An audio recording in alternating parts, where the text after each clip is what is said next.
Hey everyone, Merry Meet. This is Anastasia on Fire, and today is day 17 of 30 days of Samhain crafting, I believe. Yes, 17. Maybe 18. I'll double check on that. Sorry. It's pretty late. I'm having a brain freeze. Tonight, I am actually crafted a key for ancestor work. This is actually a key that I'm going to be sending out to Pretty April Moon, or not Pretty April Moon, Pretty Alice Moon, sorry about that. She and I are pen paling, and we're actually doing a swap for Samhain, and she and I are supposed to be sending out our stuff this weekend, so super excited. And I thought I would share this craft with you, so I'm sorry, Pretty Alice, if you're seeing this before you actually get your box. But yeah, I'm spoiler alert, I guess. This is actually something, you might recognize this as a craft that I made for myself not too long ago for working with the unknown. I call this key the spell, or the key to the unknown. And right now it pretty much just kind of sits on my altar, but I do take it out when I do any sort of divination. But this, although it may look very similar, it is extremely different. I took a very different course of action with this key. This is just for ancestor work, because Pretty Alice mentioned that she was interested in doing some ancestral work. So what I did was, on the key underneath this red sealing wax in the witch's alphabet, I wrote, "Honor the loved ones and the ancestors." And then I used my little heart insignia, you can see the top of it, that I created. There's the other top, and then there's one underneath here too. So I've got my power of 3 working. So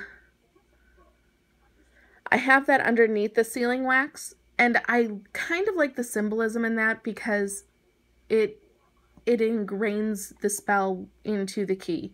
Anytime I come up with a spell, even if it's just something simple as this is what we're doing, I guess it's probably more of an intent than a spell. So anytime I'm working with a specific intent and an item has a specific reason, I like writing it on the item if possible, and then speaking it to the item while I write it, just to ingrain it deep within.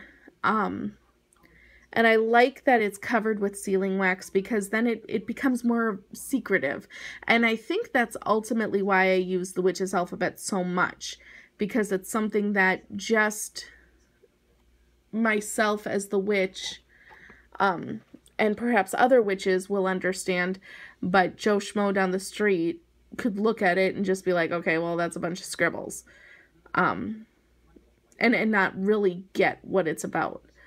And for some reason that just empowers me. I don't know if anyone else feels that way, but for me, that sort of keep it secret, keep it safe mentality really speaks to me. So the sealing wax I chose was red. In hindsight, the gold that I used on the key to the unknown probably is more aesthetically pleasing. It kind of goes into the silver of the key a bit more. It camouflages with the herbs a bit more, but there was a reason for this. I chose the red because for me, red really works with ancestors for some reason. It speaks to me in a very superficial way. The feast of the dead, or the food of the dead, are apples. Apples are red. Love is red, and I understand when we use red as a correspondence for love, it's usually more of a passion or lustful kind of love. But I think it can still speak to the tried and true aspects of love as well. But for me, it takes even more of a deeper meaning. Red is the color of our lifeblood. And that's what our ancestors are. They are our blood. They are the ones who came before us. We are connected eternally through that blood. So red really works there for me. Red is also the color of mercy. It is also the color, and in some respects, it's the color of heart. It's the color of courage, the color of strength, for some. So I really like that when working with the ancestors, because you need to have courage when opening up those, when looking past those veils, when opening up those channels. On the key blade, going into Kingdom Hearts a bit, I did put a protection rune on both sides. I used Elgies. That is usually the protection rune of choice for me. And then on both sides of it, I put an onyx, a clear quartz, and a tiger's eye. The reason I use these three, I know for most of my Samhain crafting, I am using onyx or clear quartz, and then amethyst and carnelian. But because this is a gift, I'm using 3 different stones. Well, one definitely different stone. The onyx is to represent Anubis. The person I'm sending this to does work with Anubis. The tiger's eye is for Bast. That is the goddess that she works with. And the clear quartz is for I'm sorry. Wow. It is late. Sorry about that. The clear quartz is for adding just that oomph of power. It also is very cleansing. I like that. It's the all-round crystal. I know every time I use it, I kind of give the same spiel, but it's just because it's true. It's such a great crystal for that. On top here, I did what I did on my key for the unknown. I used a white ribbon and wrote in black.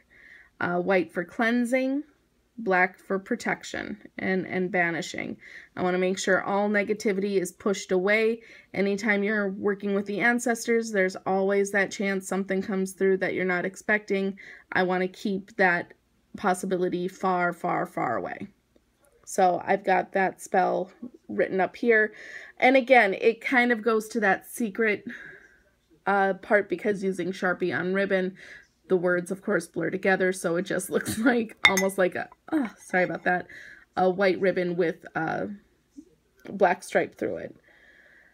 Then here, I use some wire, and I put in a turquoise skull, an amethyst chip, and a pink shell chip. Now, let me explain here. The turquoise skull, pretty obvious ancestor work. Skull is very much connected to that. The skull has light blue crystalline eyes. I'm pretty sure it's just, you know, for fashion. But I chose the light blue eyes for the correspondence of spiritual connection, working with that divine energy, and kind of openness. I have worked quite a bit of protection in the key in and of itself, so I did want to have some element of openness as well. Otherwise, if you just protect, you might not get through to any sort of ancestor to work with. So I did want to open the channel, but not to worry, there's a ton of protection in this baby. And then we have the amethyst, which is stone for divinity, stone for spiritual connection, very much a stone based off of water, which deals with emotion and connection, which I think would be which I found to be very useful with working with the ancestors. And then the pink shell chip. This is something that's a bit of a personal correspondence for me. Again, water I really associate with feminine energy. I think a lot do. It's a feminine element. Water as an element deals with emotion and kind of, I correlate that with opening up. So again, this strand of 3 is basically for opening that channel to the ancestors. I chose a pink shell because pink is about that soft love, whereas the red is more for the passionate, ambitious, kind of grr in your face kind of love, traditionally. Pink is more of the traditional family love, unconditional love, soft and gentle love. So I do want that element in there as well, and I think that gets even softer when you correlate it with the shell being from the water. Being as vast and deep and as symbolic as it is, I think that is just a real powerful thing to add to it. So that is a key for ancestor work. Again, it's very similar to the key that I made for working with the unknown, but it is also its own piece in and of itself. The main reason I wanted to show this, if I haven't already gone over that, is because I think whenever you're doing a lot of crafting, there are certain crafts that are going to speak to you. And you go, oh gosh, I really wish I had this for this reason, or I wish I had this for that reason. But I know I myself have kind of talked myself out of, well, I can't do this because if I've already done this, but with this intent, and I don't want to just keep doing the same project over and over. It's easy to make a bunch of candles. It's easy to make a bunch of incense blends. It's easy to make a bunch of oils. And the intents be different and it be, you know, somewhat okay or you know, it's different enough. But to actually make a physical crafting item and have it be 2 spell skulls, 2 spell keys, 2 gree bag. Well, gree bags I kind of associate along the same lines as oils and incense blends. But when it actually is little crafts or protection spikes or witches bottles, things like that, I know I've talked myself out of doing things that I felt very pulled to do and drawn to do because, well, I just did a protection spike the other day. Why would I do another protection spike? And the answer is because you're called to. When I was working on things that I could send my pen pal, I'm like, oh, what can I make? What can I make? As soon as she said ancestor work was something she was working on, this key instantly came to my mind. And although I already made a key similar, I really wanted to make another one for her. So yeah, so it basically is, if you're feeling called to do a craft, do it. If you've already done something similar or even the exact craft before, still do it if you feel pulled to it, whether it's a gift for someone else, whether it is something for you. Find another way to approach it. Find a different intent to put into it. Find different symbolisms for the same intent if need be. There's so many ways you can approach things that I just think it's sad to shortchange ourselves when we know this is something we want to do and should be doing, but we're worried that it might not be the right step, if that makes any sort of sense. I'm very much in rambling mode right now. So yeah, I'm going to leave it there. I hope you guys liked this video. Please comment, like, subscribe. I'm Pretty Alice. I'm sorry, sweetie, if this is a complete spoiler. I hope you like your key when you get it. And as always, I will see you guys tomorrow. Blessed be. Have a great night. Bye.